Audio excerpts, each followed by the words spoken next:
The world around her was silent except for the faint whistle of the wind snaking through the pines. Vivian Hayes lay sprawled at the base of the cliff, her body screaming in pain with every shallow breath. A warm trickle slid down her temple, pooling at the corner of her eye before dripping into the dust beneath her cheek. Her vision blurred, the sky above her shifting between jagged pine branches and a hard, cloudless blue.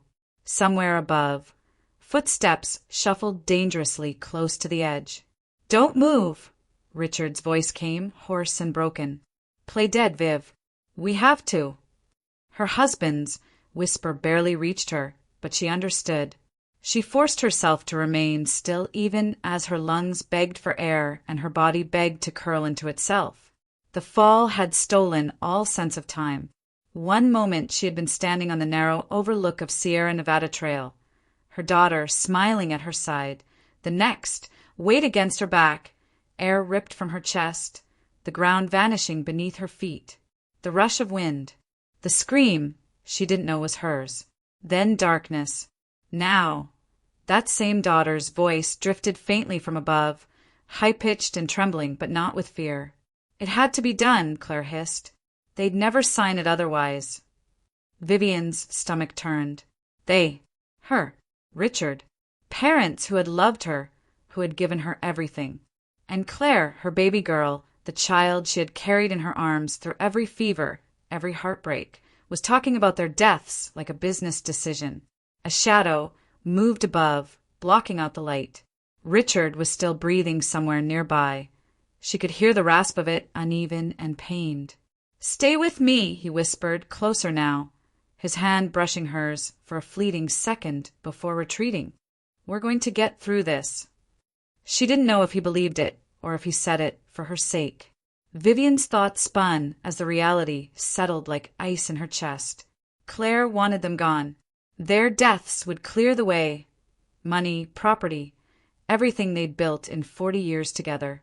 Vivian had seen the greed flicker in her daughter's eyes in recent months, but she had never imagined it would lead here, to a cliffside and a fall meant to end their lives.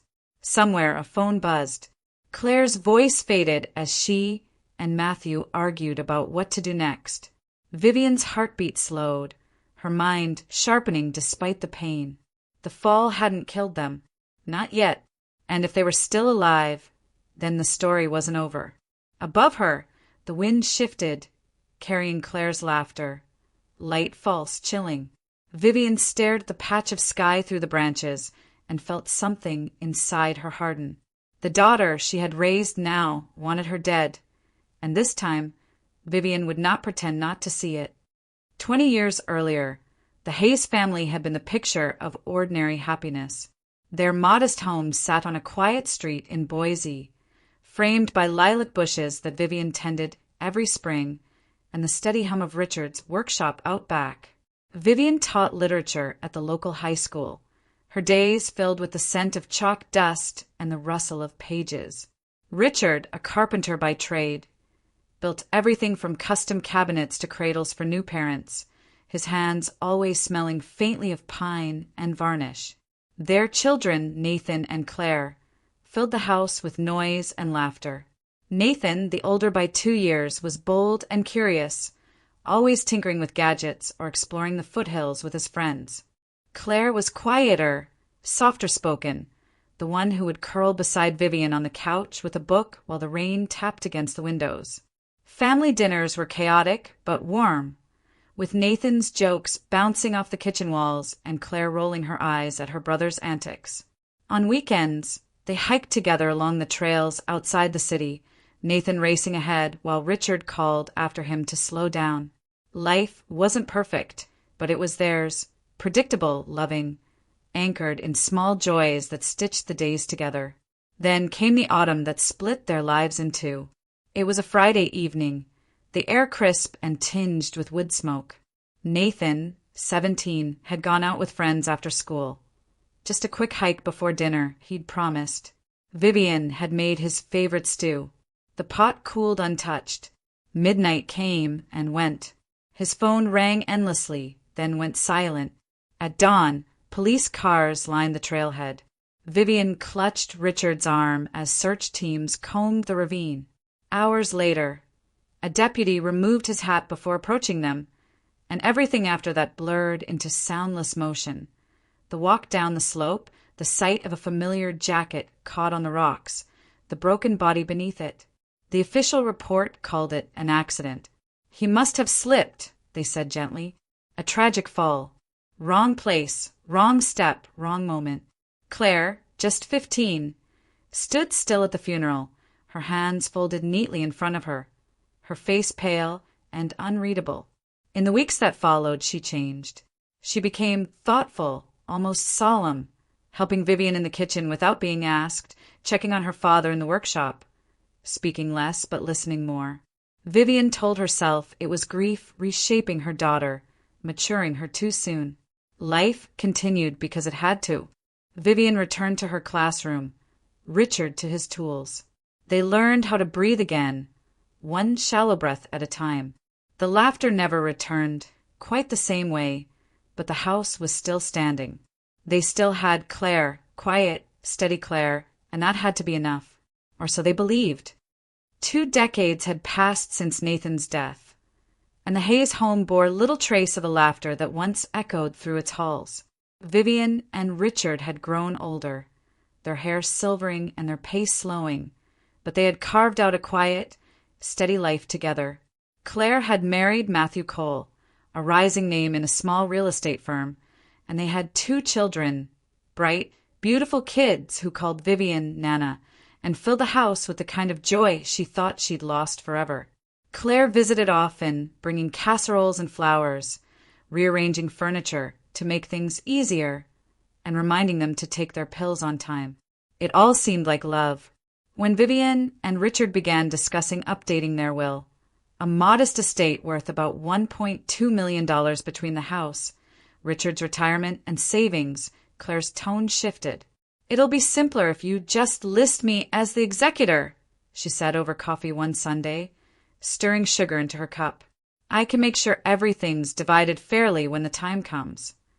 Vivian smiled politely, but something about the phrasing, "when the time comes," snagged in her chest. The suggestions soon became decisions. Claire insisted they sell the house, claiming it was too big for just the 2 of them. She offered to handle the sale and manage the proceeds. When they hesitated, she pressed harder. They should move into a smaller condo closer to her. Richard should sign over control of their accounts to make things easier. It was all presented as care, thoughtful, reasonable, even generous. But beneath the polished words, there was a steady, unmistakable pressure. Vivian began losing sleep.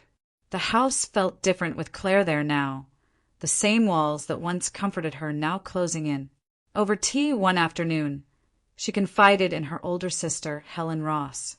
Helen listened quietly, then said something that made Vivian's heart skip.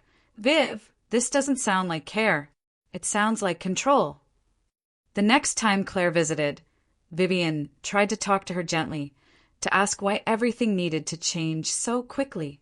Claire's expression shifted, not angry, not hurt, but cold, calculating. "Because you're not getting younger," she said flatly, "and I need to make sure things are done right." Vivian stared at her daughter across the kitchen table, searching for the child she'd once known, the quiet girl who curled up beside her with books, the girl whose grief she had tried to soothe. All she saw was a woman she didn't quite recognize. That night, lying awake beside Richard, Vivian whispered what she hadn't dared say aloud until then. "I'm afraid of her." And for the first time in her life, Richard didn't try to reassure her. He only stared into the darkness and said quietly, "I am too." The words came late one night, long after the house had gone quiet and the lights had dimmed. Richard sat at the edge of their bed, elbows on his knees, his head bowed as if the weight of what he carried was too heavy to hold upright any longer. "There's something I never told you," he said. His voice was so low Vivian almost thought she'd imagined it. But then he looked up, and she saw a grief there that was older than time.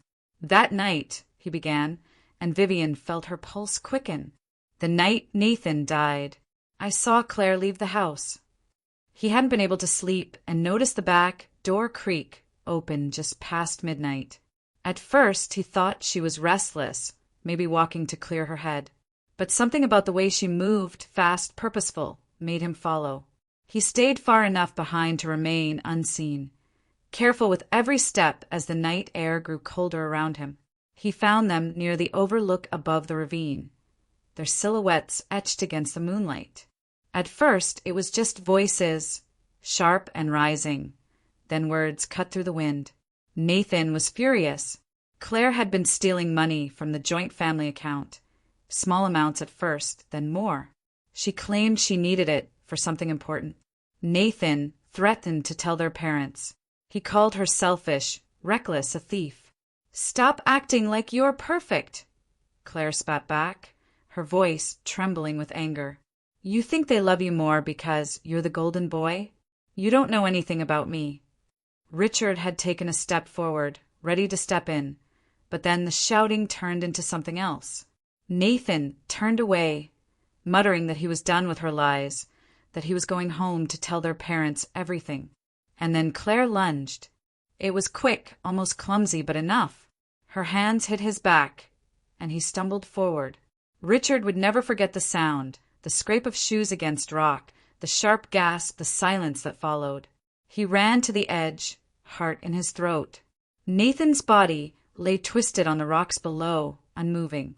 Claire was frozen, staring into the darkness where her brother had vanished. When she finally turned to face her father, her face was pale and streaked with tears. "Daddy," she whispered, her voice breaking. "It was an accident. Please, please don't tell Mom. Don't tell anyone. Please." And he hadn't. Richard sank to his knees and wept beside her. He had carried his son's body back with the search team hours later and told the police it must have been a slip, a tragic fall. He buried the truth along with his boy. "I thought I was protecting her," he whispered now, tears sliding down his lined cheeks. "I thought she'd grow up, change, make something of herself. But she hasn't. She's worse." He told Vivian what he had recently discovered: over $300,000 in debt, loans taken under false names, a failing business on the brink of collapse. And now he believed Claire was desperate enough to finish what she had started 20 years ago. "She wants the money," he said hollowly, "and the only thing standing in her way is us." Vivian stared at the man she had shared a life with for nearly 40 years, the truth crashing over her like cold water. The perfect family she'd mourned had been gone much longer than she'd ever known. The invitation arrived in the form of a cheerful phone call on a Tuesday afternoon. Claire's voice was light, almost sing-song, as she said, "You and Dad deserve a getaway. It's your 35th anniversary after all. Matthew and I want to take you both up to Sierra Nevada Trail this weekend. Fresh air, gorgeous views, it'll be perfect." On the surface, it was the gesture of a loving daughter. But after the confession Richard had shared, every word sounded like something else entirely. Vivian hung up the phone and stared out the kitchen window for a long time, watching the leaves scatter in the autumn wind. "It's a trap," she said finally. Richard didn't deny it. "I know," he replied quietly, his eyes fixed on the floor. "But if we refuse, she'll only find another way. At least this time we'll be ready." The next few days moved with a surreal calm. Vivian updated their will with an attorney, sealing copies in an envelope marked for Helen. She drafted a letter too, part explanation, part goodbye, in case things went wrong. Richard, meanwhile, bought a small voice recorder and showed her how it worked, how a single press would capture every word, every sound. "We need proof," he said, "not just our suspicions, something no one can dispute." Saturday morning dawned pale and brittle. Claire and Matthew arrived early, full of smiles and chatter, loading gear into their SUV. "Got everything we need," Matthew said, tossing a coiled length of rope into the trunk. "The trail's a bit tricky near the top, so I brought this just in case." He added a flare gun for safety and a camera bag heavy with lenses. Vivian felt her chest tighten. Safety. That was the word killers always used before something terrible happened. The drive wound higher into the mountains, the roads narrowing as the pine trees grew taller and the air colder. Claire talked endlessly about the kids, about a new investment she was considering. But beneath her easy tone there was a sharpness, a rehearsed precision that made Vivian's skin crawl. Matthew hummed along to the radio, tapping the steering wheel in time, as if nothing about this day was unusual. Vivian squeezed Richard's hand once, a silent promise passing between them. They were walking into the lion's den, but they weren't blind anymore. They had their plan, their evidence, their resolve. When the SUV finally rolled to a stop at the trailhead, Claire turned in her seat and beamed at them. "Happy anniversary," she said brightly. "Let's make it a day to remember." Vivian forced a smile, but inside her heart was pounding. A day to remember. She wondered if Claire had any idea how right she might be. The hike began in uneasy silence. The crisp October air bit gently at Vivian's cheeks as they followed the winding trail deeper into the mountains. Pine needles crunched beneath their boots, and the smell of damp earth clung to the breeze. Richard walked beside her, his hand occasionally brushing hers, a small, steadying gesture. She knew the small voice recorder was tucked securely in the inner pocket of his jacket, switched on before they left the car. Every word, every sound would be captured. Claire walked behind them, insisting it was better for her to keep an eye on Mom. Matthew took the lead, stopping every so often to snap photos of the view, narrating in an overly cheerful tone about angles and lighting. "The higher we go, the better the shots," he called back. "You'll love it up there." Vivian didn't respond. Her chest felt tight, every breath measured. Richard's earlier words echoed in her head. "At least this time we'll be ready." But readiness did little to blunt the primal fear that crawled under her skin with every step. They stopped twice to rest. Claire fussed over her parents, handing Vivian a bottle of water and adjusting the straps on her backpack with a smile that didn't quite reach her eyes. "Almost there," she said. "The view is incredible from the top." Vivian murmured a thank you, though every nerve in her body screamed for her to turn back. Nearly 3 hours in, Matthew slowed and pointed toward a narrow side path barely visible between 2 clusters of fir trees. "There's a lookout just ahead," he said. "It's not on the main trail, but it's worth it. Best photos you'll ever take." He grinned, and something about that grin made Vivian's stomach drop. The path grew steeper and more uneven. Loose gravel shifted underfoot as they climbed higher, and the trees thinned until the land opened into a rocky ledge with a sweeping view of the valley below. Vivian's breath caught, not from the view, but from the sheer drop just a few feet ahead. She knew, instinctively and completely, that this was the place. "Let's get a photo," Matthew said, gesturing toward the edge. "Back up a little more, just a bit closer." Vivian felt Richard tense beside her. They exchanged a glance, silent understanding passing between them. Then it happened, a sudden rush of footsteps behind her, the unmistakable surge of movement. Claire lunged forward, her hands shoving hard. Time fractured. Vivian's body pitched backward, the sky tilting wildly above her. But Richard reacted faster than thought. He grabbed Claire's arm mid-motion, pulling her with him as he fell. Her scream tore through the cold mountain air as both of them tumbled over the edge. Vivian's legs buckled, and the world seemed to fall away. For a heartbeat, there was only silence, broken by the sound of wind screaming against the rock face. Then she moved toward the cliff's edge and looked down, and the nightmare truly began. The world exploded into motion as they plunged. Vivian's scream was lost to the rush of air tearing past her ears, the rocky walls of the ravine flashing in dizzying streaks of gray and green. Then came the impact, a violent, bone-jarring collision that knocked the breath from her lungs and sent a sharp, blinding pain shooting through her body. The sky vanished. Darkness swept in. She didn't know how long she was unconscious, minutes, maybe less. But when her eyes fluttered open, The first thing she saw was the jagged outline of trees above her and the faintest wisp of cloud drifting lazily across the sky. Everything hurt. Her ribs screamed with every breath. Her left arm throbbed with a deep, relentless ache, and warm blood trickled into her ear from a cut somewhere near her scalp. Viv, the voice was weak but close. Richard lay a few feet away, pale and grimacing, one leg twisted at an unnatural angle. His eyes locked onto hers with an intensity that pierced through the haze. "Don't move," he rasped. "Play dead. You have to." She nodded faintly, too dazed to speak. Somewhere above them, footsteps scraped against rock. Voices, Claire's and Matthew's, drifted down, hushed but clear enough to make her blood run cold. "Check if they're moving," Matthew hissed. "They're not," Claire replied. It worked. God, it actually worked. Vivian felt bile rise in her throat. Claire's voice didn't sound like her daughter's anymore. It was calm, methodical, almost relieved. "Here's what we'll say," Claire continued. "They slipped. It was an accident. We tried to warn them, but they didn't listen.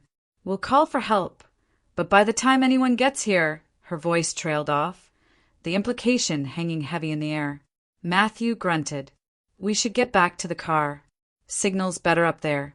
And we need to get our story straight."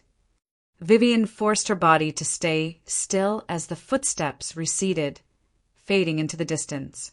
Only when silence settled over the ravine again did she allow herself to breathe. "The recorder," she whispered hoarsely. Richard managed a small nod. "Still running." Relief flooded through her, thin but real. They had proof of intent, of planning, of cold-blooded malice. The wind rustled through the trees, carrying the scent of pine and something metallic. Blood, she realized, hers and Richard's mingling in the dirt.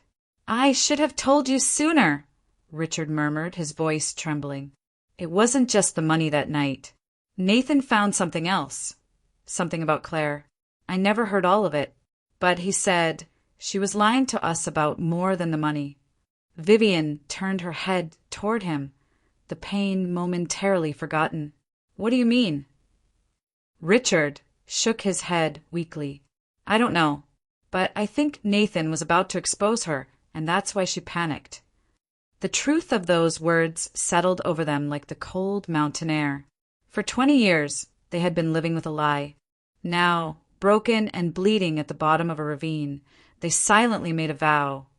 If they survived this, the truth would come out. All of it. And this time, nothing would stay buried. The wail of sirens sliced through the silence hours later. By then, Vivian's world had narrowed to shallow breaths and waves of pain rolling through her body. She barely registered the distant shouts above until bright red jackets appeared over the rim of the ravine and ropes snaked down toward them.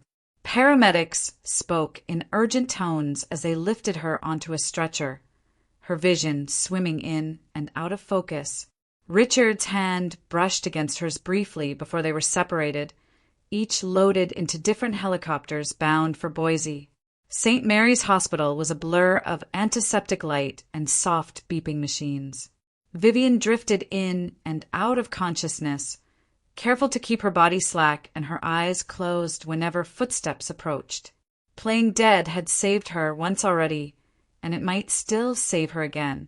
If Claire believed they were unconscious, she might let something slip. It didn't take long. Hours later, Claire arrived, her voice a whisper near the side of Vivian's bed. "I'm sorry it had to be this way," she murmured, the words trembling just enough to sound convincing. "You and Dad, you just didn't understand. This was the only way." Vivian's heart pounded beneath the stillness of her chest. Then Claire said something that turned her blood to ice. "It's no different from Nathan. I handled that, didn't I? And no one ever knew." For a heartbeat, the room was silent, except it wasn't. There was someone else there. Nurse Olivia Brooks had stepped in to check the foreline just as those words left Claire's mouth. She froze, eyes wide, before slipping quietly out of the room. 10 minutes later, 2 police officers walked in. Detective James Porter arrived not long after. He was calm but sharp-eyed, introducing himself softly as if she were awake. "Mrs. Hayes," he said from beside her bed, "if you can hear me, we're here to help." Vivian let the silence stretch a little longer, then opened her eyes. The act was over. Everything spilled out then. 20 years of secrets, the truth about Nathan's death, the push on the cliff, the staged accident.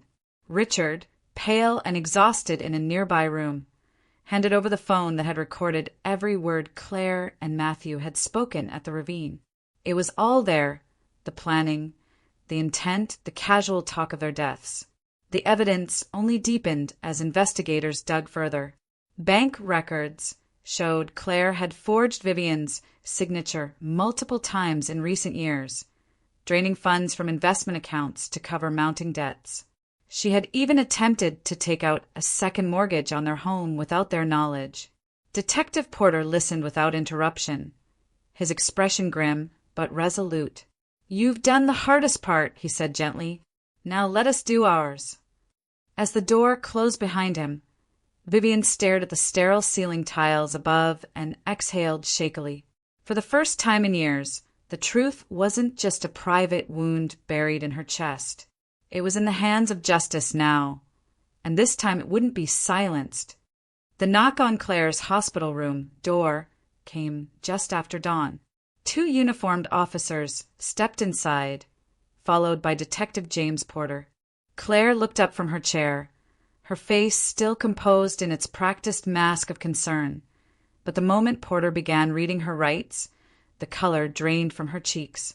"Claire Hayes," he said evenly, "you are under arrest for the attempted murder of your parents, Vivian and Richard Hayes, and for the murder of your brother, Nathan Hayes, 20 years ago." Matthew, standing near the window, froze mid-step. "What? No, this is insane," he stammered. But Porter turned to him next. "Matthew Cole, you are under arrest as an accessory to attempted murder and conspiracy." The room erupted into chaos. Claire shot to her feet, shouting that Matthew had planned everything. Matthew shouted back that it was all Claire's idea, that she had talked about finishing the job for months. They hurled accusations back and forth. Who pushed, who planned, who forged signatures, and with every angry word, they revealed more than the police had even asked. By the time detectives escorted them out in handcuffs, they had practically built the prosecution's case themselves. News of the arrest broke within hours, spreading across Boise and beyond. Headlines called it the Hayes betrayal, a story of greed and blood that had begun with a teenage boy's suspicious death and nearly ended with the murder of his parents. Neighbors who had once waved to Claire in the grocery store parking lot now stared at her mugshot on the evening news in disbelief. Investigators pieced together a chilling timeline. Claire's business had been failing for years, buried under more than $300,000 in loans and unpaid debts. She had siphoned money from her parents' accounts, forged Vivian's name on financial documents, and even attempted to mortgage their home. When the thefts were no longer enough, she and Matthew devised a plan to eliminate the only people standing between them and a financial windfall. Child Protective Services quickly intervened. Claire's 2 children, confused and frightened, were placed in temporary foster care while a court reviewed their situation. Vivian's heart broke at the thought of them adrift in the system, innocent casualties of their mother's choices. She and Richard began the paperwork to petition for custody immediately. "They've lost enough," Richard told their lawyer quietly. "They deserve a chance at a real home." Outside St. Mary's Hospital, news vans crowded the parking lot, reporters shouting questions as officers led Claire and Matthew into separate vehicles. Vivian watched from her room's window, the cold October light casting long shadows across the floor. For the first time in 20 years, the truth was no longer buried beneath silence and fear. It was out in the open now, ugly, undeniable, and unstoppable. And justice, after 2 decades of waiting, was finally on its way. 6 months later, the courthouse in downtown Boise was packed. Reporters filled every bench, Cameras clustered outside the heavy oak doors, and whispers rippled through the room like a restless tide. Vivian sat beside Richard at the prosecution's table, her hands folded tightly in her lap. Across the aisle, Claire entered in an orange jumpsuit, her wrists cuffed, her once carefully styled hair now hanging limp around her face. Matthew followed moments later, eyes fixed on the floor. Neither looked toward Vivian. The trial lasted 3 weeks. Jurors listened to recordings from the cliff. Claire's cold calculations, Matthew's chilling compliance. They heard nurse Olivia Brooks recount Claire's words at the hospital, her casual reference to handling Nathan. Financial experts testified about the forged documents, the siphoned funds, the reckless debts. And Richard told the story he had carried alone for 20 years. The night Nathan died, the argument over stolen money, the shove that ended a life. Vivian spoke too. She described the long years of silence, the grief she mistook for healing, the moments when she almost convinced herself their family was still whole. And she spoke of betrayal, not just of trust, but of love itself. Her voice never shook, though more than once tears blurred the words on the page before her. Claire's defense tried everything. They painted the fall as an accident, Nathan's death as teenage recklessness, the forged documents as desperate mistakes. They claimed the audio recordings were misinterpreted, the words taken out of context. But the evidence was too heavy, too damning. Even Claire's own testimony unraveled under cross-examination. Her answers shifted, contradicted, circled back on themselves until even the jurors stopped taking notes.